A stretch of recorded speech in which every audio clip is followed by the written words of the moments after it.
Hello everyone and welcome back to Code with Yas. In today's lecture we would be doing the part 2 of arrays. Part 1 is already there on the channel. You can visit it. So for today our topic will be array as functional function argument. अभी तक हमने function के अंदर जितने भी arguments pass कर रहे हैं या तो हमने उनके इंट की वैल्यू पास करी है या फिर फ्लोट की वैल्यू पास करी है या फिर कैरेक्टर की वैल्यू पास करी है। हम आर्ग्यूमेंट के अंदर फंक्शन आर्ग्यूमेंट के अंदर हम एरे को भी पास कर सकते हैं। वो किस तरीके से कर सकते हैं? ओके, सो अगर हम सिंटैक्स की बात करें तो कुछ इस तरीके से लिखते हैं। सबसे पहले we will be writing the data type, फिर हम यहाँ पर लिखते हैं फंक्शन नेम। ले लेते हैं कि हमारा जो फंक्शन का नेम है दैट इज प्रिंट नंबर्स मान लेते हैं। Then we will write the data type of the array that we have to make and यहाँ पर हम लिख देते हैं एरे। यहाँ पर कुछ इस तरीके से comma int data type n. ठीक है, void is the data type over here, print numbers is the name of the function, int लिखा, फिर हमने arr, this is the name of the array। इसके अंदर हमको साइज लिखने की जरूरत नहीं होती है। साइज के लिए हमें अलग से एक इंटीजर को लेना होता है जो कि हमारा होता है n। ठीक है, तो यहाँ पर साइज मेंशन नहीं करना होता है, यहाँ पर हमें एक अलग से वेरिएबल बनाना होता है। इस बात का खास ध्यान रखना है। या तो आप कुछ इस तरीके से लिख सकते हो या फिर अगर आप इसको पॉइंटर्स की फॉर्म में लिखना चाहते हो, ये तो हो गया स्क्वायर ब्रैकेट्स वाला तरीका कि आप स्क्वायर ब्रैकेट्स में अगर लिखना चाहो तो कुछ इस तरीके से लिख सकते हो। अगर आप पॉइंटर्स में लिखना चाहते हो तो उसके लिए सबसे पहले आप लिखोगे void print numbers and bracket के अंदर आप लिखोगे int एंड जहां पर हमने एरे ऑफ ब्रैकेट्स कुछ इस तरीके से लिख रखा है यहाँ पर हम पॉइंटर लिख देंगे। ठीक है, कॉमा इंट n। तो यहाँ पर काफी छोटा सा चेंज है, लेकिन ये आपका पॉइंटर्स का तरीका होता है एंड ये वाला आपका स्क्वायर ब्रैकेट्स का तरीका होता है। नाउ ये बात हमने कर ली कि फंक्शन को अगर हमें डिक्लेयर करना है तो वो हम किस तरीके से करते हैं। फंक्शन को अगर कॉल करना है तो उसके लिए भी तो कुछ होगा, तो अब डिस्कस करते हैं फंक्शन कॉलिंग के लिए। फंक्शन अगर मुझे कॉल करना है प्रिंट नंबर्स, सबसे पहले हम नाम लिखते हैं फंक्शन का। इसके अंदर we will write arr comma n। n is the size of the array and array क्या है, हमारा नाम है एरे का। ठीक है, इसका क्या मतलब है, array is equals to ampersand of arr 0। दैट मीन्स कि जो हमारा एरे है उसकी जो फर्स्ट पोजीशन है, जो 0th इंडेक्स है, ये उसके ऊपर पॉइंट कर रहा होगा एंड यहाँ पर जो भी वैल्यू है उसको हम स्टोर करवा सकते हैं। इसका सीधा साधा मतलब ये है। Now let's do this with the help of one question also. सबसे पहले लिखते हैं hash include stdio.h and then यहाँ पर हम एक फंक्शन बनाएंगे void print numbers के नाम से ही बना लेते हैं, जो कि अभी हमने डिस्कस करा था, void print numbers एंड इसके अंदर हम एक int बनाएंगे array arr एंड इसके बाद int n। ठीक है, एंड यहाँ पर हम इसको सिर्फ डिक्लेयर कर रहे हैं, डेफिनेशन अभी प्रोवाइड नहीं कर रहे हैं। डेफिनेशन हम कहाँ प्रोवाइड करेंगे, इंट मेन सेक्शन के बाद यहाँ पर प्रोवाइड करते हैं। सबसे पहले लिखते हैं void print numbers int arr comma int n। ठीक है, इसके अंदर हम एक फॉर लूप लगाएंगे। फॉर लूप के थ्रू क्या करेंगे, वैल्यूज को हम प्रिंट करवाएंगे एक एक करके। Int i is equal to 0, 0 से स्टार्ट करेंगे क्योंकि हमारा एरे है तो 0 इंडेक्सिंग से स्टार्ट होता है। कहाँ तक जाएगा, n तक जाएगा, जो भी हमारे साइज है एरे का i प्लस प्लस करेंगे और इसके अंदर हम प्रिंट एफ करवा लेंगे %d एंड यहाँ पर \t लगा देते हैं।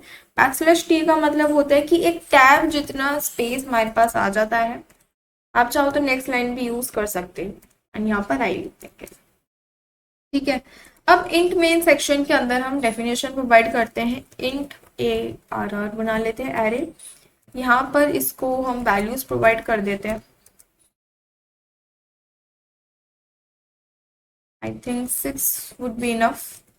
ठीक है, अब प्रिंट नंबर्स को कॉल करवाते हैं। प्रिंट नंबर्स, इसके अंदर हम arr को पास करेंगे और size of the array that is 6।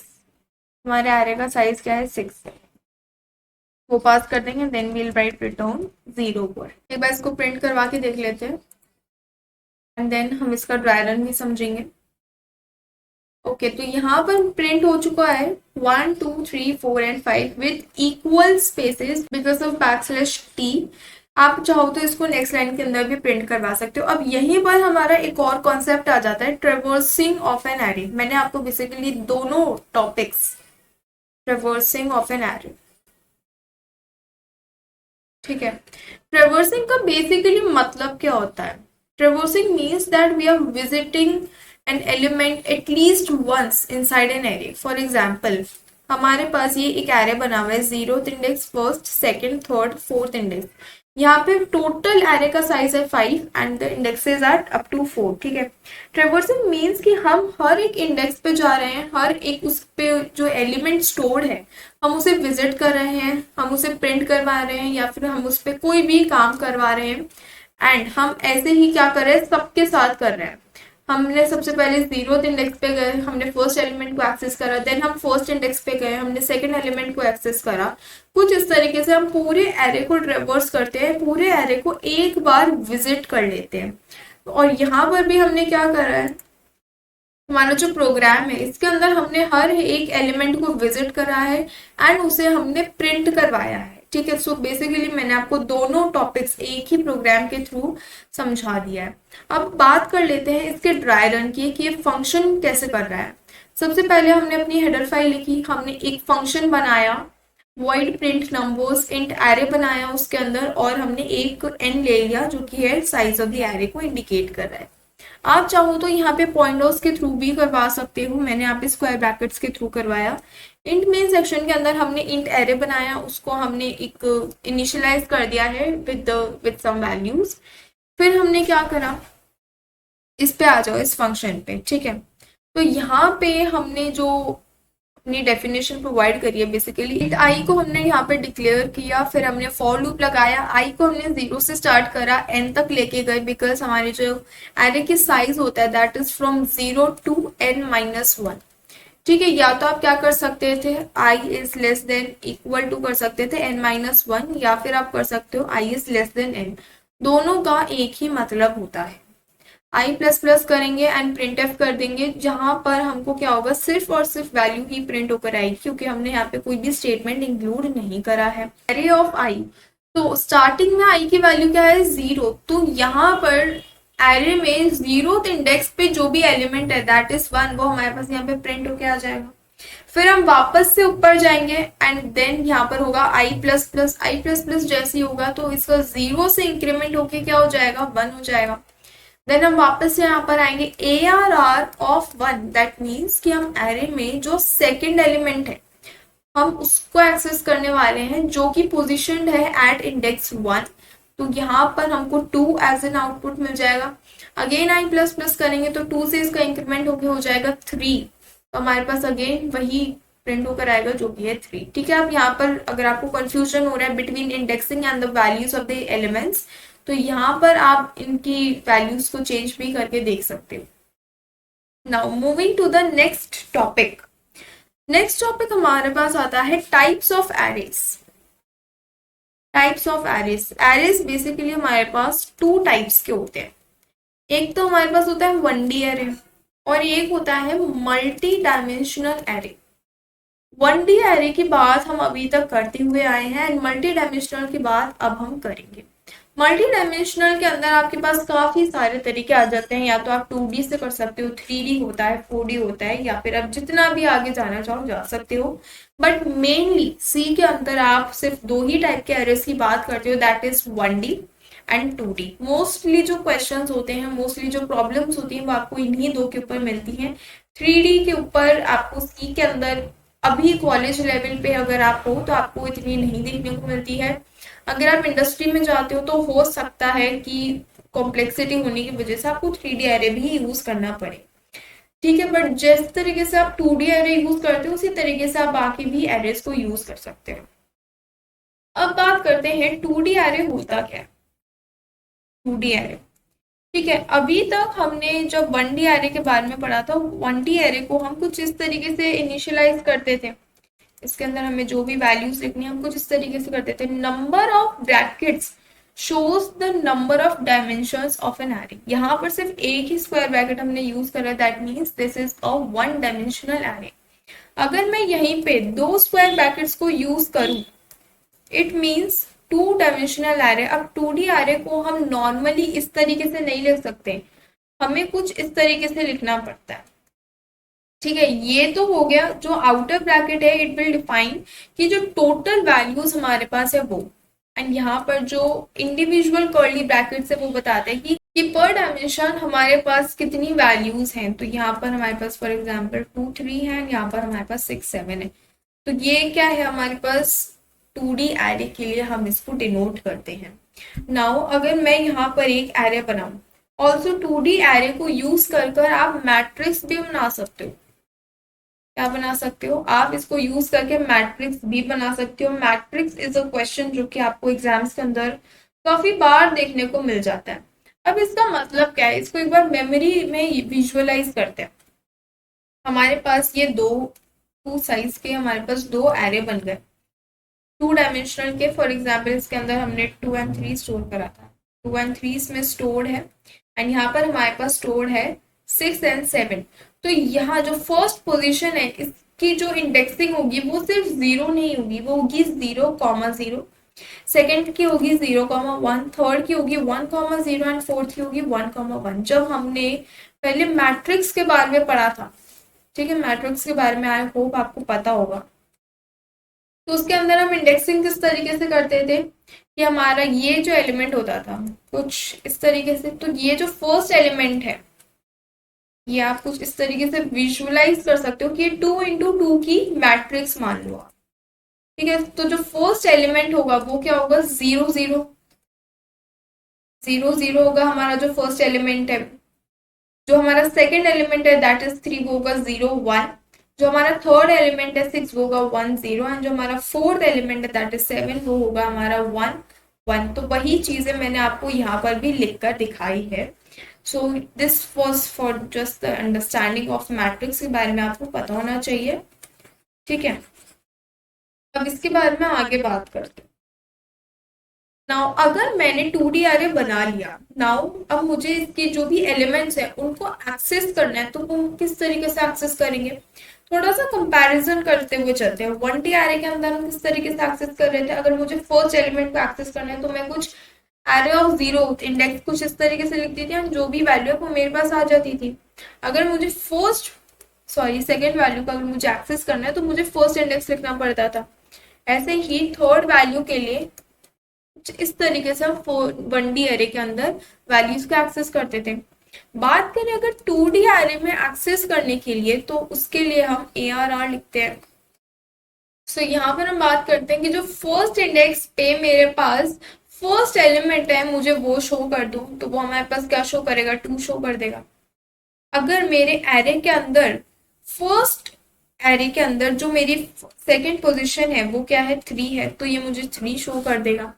ऐसे हम क्या कर सकते हैं कि सेकंड एरे का मुझे 0th एलिमेंट फर्स्ट एलिमेंट मुझे देखना है, तो वो क्या होगा 6। अगर मुझे सेकंड मैट्रिक्स का सेकंड एलिमेंट का एक्सेस करना है तो वो मेरे पास आ जाएगा 7।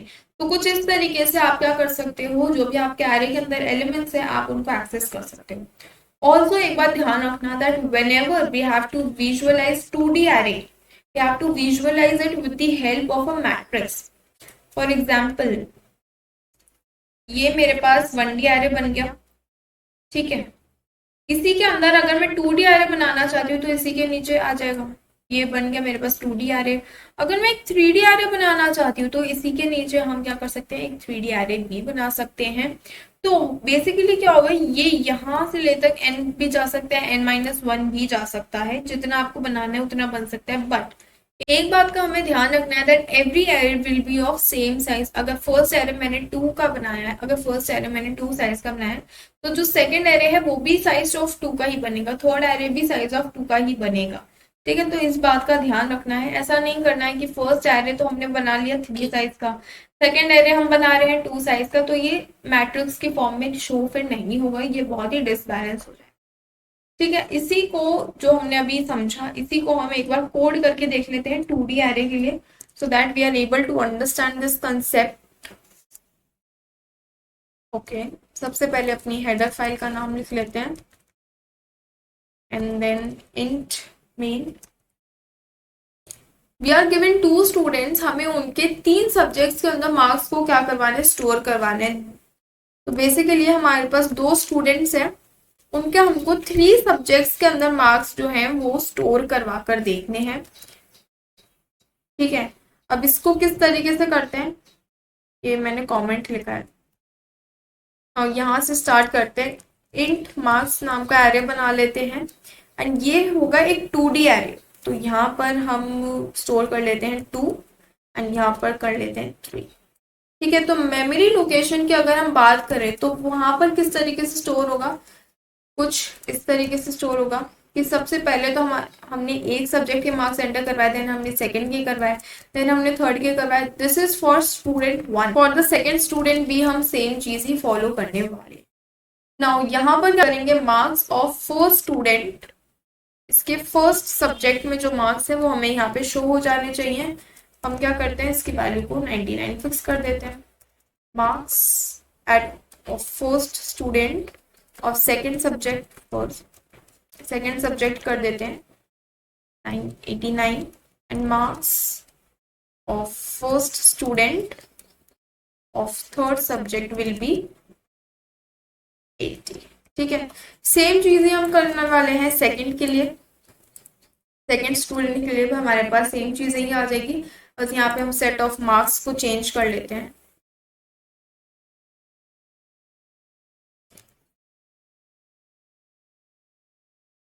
ठीक है, नाउ इसके बाद हम करेंगे प्रिंट एफ। प्रिंट एफ करवा लेते हैं परसेंटेज डी मार्क्स ऑफ, यहाँ पर कर देते हैं 0,0। यहाँ पे मैं सिर्फ एक ही मार्क्स को प्रिंट करवाने वाली हूँ। यहाँ पे हमें सेकंड स्टूडेंट के लिए करना था तो ये 1 आएगा यहाँ पर। ओके, अब हमारे पास जो वैल्यू शो होगी दैट वुड बी 99। ओके, सो यहाँ पे हमारे पास वैल्यू शो होगी 99। आप चाहो तो ऐसा और भी कर सकते हो, मैं आपको 2 और करके दिखा देती हूँ। यहाँ पर हम लिख लेते हैं 1 एंड यहाँ पर हम लिख लेते हैं 2। ठीक है, अब वैल्यूज देखते हैं। ये मैंने फर्स्ट एंड सेकंड स्टूडेंट के मिक्स मार्क्स को मैं करवा रही हूँ प्रिंट। ओके, तो यहाँ पर ये थोड़ा सा मिसमैच आया, 80, 79 एंड 99। ठीक है, हमने परसेंट बैकस्लैश एन नहीं लगाया, दैट्स व्हाई हमारे पास जो वैल्यूज है वो मर्ज हो गई हैं आपस के अंदर। ओके, सो या that's all for today. Arrays के और क्वेश्चंस हम क्वेश्चन आंसर सीरीज के अंदर सॉल्व करने वाले हैं। Array is a very very very important topic. Also मैं आपको एक टॉपिक के बारे में बताना चाहती थी about the advantage and disadvantage of arrays. Arrays के एडवांटेजेस तो काफी सारी है जो कि मैं आपको स्टार्टिंग से बताती भी आ रही हूँ कि अगर एडवांटेज की बात करें, मैं आपको 2 से 3 एडवांटेजेस बता देती हूँ। The very first advantage is कि जो भी एलिमेंट्स होते हैं उनको एक्सेस करना ईजी हो जाता है। एक्सेस ईजी हो जाता है, अगर हमारे पास कोई भी एलिमेंट है तो हम उसको बहुत ही इजीली एक्सेस कर सकते हैं just by using the index number. ठीक है, जो हमारे पास सेकेंड एडवांटेज आती है दैट इज कि 2D को हम एक मैट्रिक्स के फॉर्म में रिप्रेजेंट कर सकते हैं, which is also a good thing. Third चीज जो हमारे पास आती है, अगर मुझे सिमिलर टाइप के मल्टीपल वैल्यूज को स्टोर करना है तो उसके लिए मैं एरे यूज कर सकती हूँ in spite of making new variable every time for storing the same values। ठीक है, so हमारे पास थर्ड ये हो गई। And the fourth which is very important is C language जो होती है ना, it supports multiple dimensions in an array. अभी हमने इसके बारे में बात करी थी, मल्टी डायमेंशनल एरे की बात करी है हमने। So this can be useful for representing complex data structures जो होते हैं, हमारे पास मैट्रिसेस होती है तो उनको हम किसी भी डायमेंशन के अंदर रिप्रेजेंट कर सकते हैं। एडवांटेजेस तो काफी है, बात कर लेती हूँ मैं डिसएडवांटेज की। इसकी एक ही डिसएडवांटेज होती है और वो ये होती है that array is static. Static means कि इसका जो साइज है वो फिक्स्ड होता है। जैसे ही आपने इसको डिक्लेयर करा, इसका जो साइज है वो उसी टाइम पे फिक्स हो जाता है और आप इसको मेमोरी एलोकेशन के वक्त पे चेंज नहीं कर सकते। फॉर एग्जाम्पल, अगर मेरे पास स्टूडेंट्स हैं I am having 5 students, 1 2 3 4 and 5 students मेरे पास है। नाउ सडनली एक सिक्स्थ स्टूडेंट आया एंड मुझे उनका जो डेटा है वो इस एरे के अंदर स्टोर करना है, तो वो मैं नहीं कर सकती। I can not store the six elements data in the pre existing array.